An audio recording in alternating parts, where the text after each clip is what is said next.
പ്രിയ സുഹൃത്തുക്കളെ നമസ്കാരം. ഈ ലോകം ഇല്ലാത്തവനെ, പാവപ്പെട്ടവനെ കാണുന്നത് വെറും നായയെ കാണുന്ന തുല്യാണ്. നമ്മൾ എത്ര ദുരന്തം ഉണ്ടായാലും നമ്മൾ നിസ്സാരമായി മറക്കാൻ അല്പസമയം മതി. പാവപ്പെട്ടവനെ ഇന്ന് ഈ ലോകത്ത് ആർക്കും ഒരു വിലയില്ല.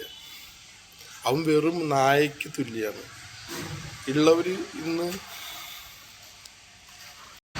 ഇനി ഈ ലോകത്ത് കാഴ്ചയുള്ളവർക്ക് മാത്രമേ ജീവിക്കാൻ പറ്റൂ. സാധാരണക്കാർക്ക് ജീവിക്കാൻ പറ്റാത്ത അവസ്ഥയാണ്.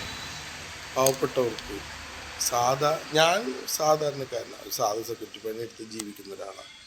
നായെ കാണുന്ന തുല്യാണ് എല്ലാവർക്കും നമ്മളെ കാണുമ്പോൾ. പിന്നെ ഒരുപാട് ദുരിതങ്ങളും കഷ്ടപ്പാടുകളും കഴിഞ്ഞ് നമ്മൾ കടന്നു വന്നിട്ട് നമ്മൾ ജീവിച്ചു പോവുകയാണ്.